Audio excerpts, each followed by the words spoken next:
Welcome back. Israel's Security Cabinet has approved a controversial plan to take control of Gaza City, a move that Israeli Prime Minister Benjamin Netanyahu says is necessary to defeat Hamas and free hostages, but which has drawn strong condemnation worldwide. Now, Netanyahu insists the priority is to create safe zones for civilians, yet concerns are mounting over the humanitarian toll and the prospect of massive displacement. Today, we take a look at the political, legal, and humanitarian dimensions of this decision and what it could mean for the future of Palestine.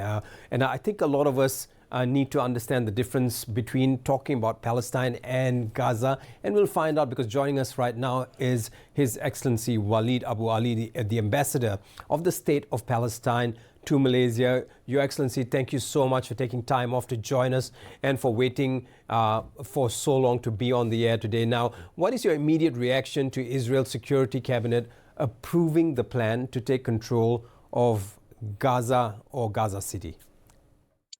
Thank you, Gerard. Thank you, BERNAMA, for having me.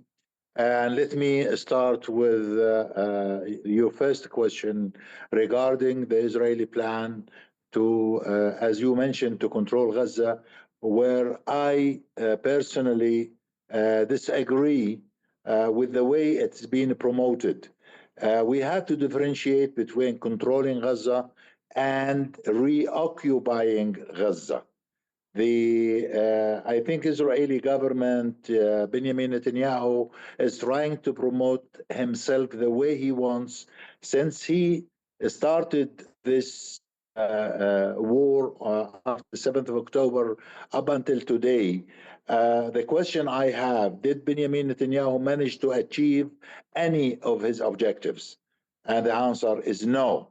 Reoccupying Gaza City, reoccupying Deir al-Balah and the refugee camps on the middle of Gaza, I think is the last bullet that Benjamin Netanyahu has got in his pocket. Benjamin Netanyahu knows very well, since he relocated and evacuated the north of Gaza, believing that the hostages were in north of Gaza. He did not succeed achieve any of his objectives. Again, he repeated the same story on the south of Gaza of Rafah and Khan Yunis, and he relocated Palestinians from south to north. He started north to south, and then he repeated the same action from south to north, and he did not achieve any of his objectives. At the moment, he is paying all his efforts, and he's trying to do his maximum by reoccupying Gaza City and reoccupying Deir al-Balah, believing that that will achieve what his strategy is looking for. All what Benjamin Netanyahu is doing at the moment, he is trying just to mislead and mismanage the Israelis, the region, and the international community. The top priority... Right, Your Excellency, what I don't understand here is, so he says now that he wants to occupy the entire Gaza Strip and eventually hand it over to the Arab forces. I don't understand the magnitude of the statement and what it even means. Can you please explain that to us very simply? Can we just be more realistic and more clear? Gaza has been under the Israeli occupation since 1967. The Israeli occupation is there when Benjamin Netanyahu and his government are controlling the land, controlling the air, controlling the sea. All Gaza Strip, the same as the West Bank and East Jerusalem, all under the Israeli occupation. This Israeli propaganda of renaming and reshaping the cause of Palestine is a propaganda made by Benjamin Netanyahu and his government. The situation in Palestine remained the same. I mean, since Gaza has been in siege for the last 18 years, where Benjamin Netanyahu had sieged Gaza with the 2.3 million Palestinians in Gaza been suffering the Israeli siege for decades. Why Now, Benjamin Netanyahu is trying to convince the international community that he is controlling Gaza City and controlling Deir al-Balah. This propaganda will never end up unless the Israeli government recognize the Palestinian right, recognize the legitimate representative of Palestine and the Palestinians. PLO and the Palestinian Authority are the legitimate representation who must lead Palestine as a whole. Palestine in the West Bank, Palestine in Gaza, and Palestine in East Jerusalem.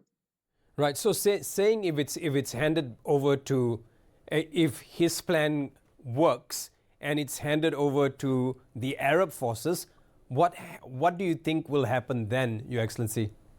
Whether, the Arab forces will never accept, within the Arab League, within the OIC summits, I think international community, with its recognition to the Palestinian Authority as the sole representative and the legitimate representative of Palestine, Palestinians has to govern themselves. They will never accept anybody except within Palestine and Palestinians only who can lead and who can govern Palestine.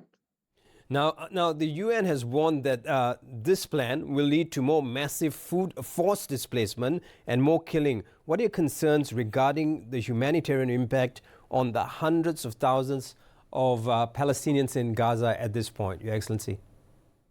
Since Benjamin Netanyahu and his government believes as a strategy that starvation is a punishment for all Palestinians, and they continue to punish Palestinians through starvation, more and more victims will continue. Even if Benjamin Netanyahu and his government take over and reoccupy Gaza City, that will increase the number of casualties, that will increase of Palestinian civilians more and more.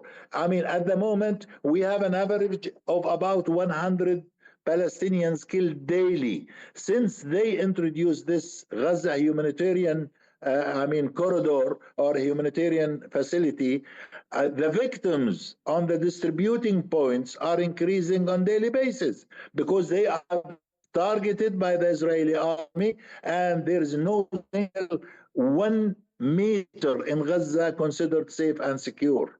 This is the issue. The issue of the distributing humanitarian aids become killing points for all Palestinians. Right.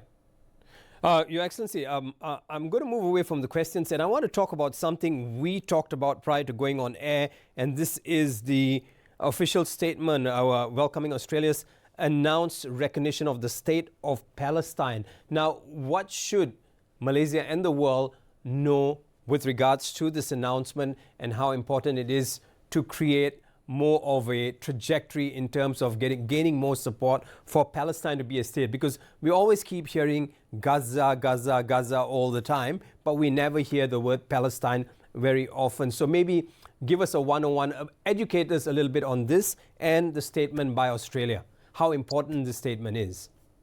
Well, first of all, let me, through your TV, thank Australia and thank all those Western countries who had decided to recognize Palestine on the General Assembly next September.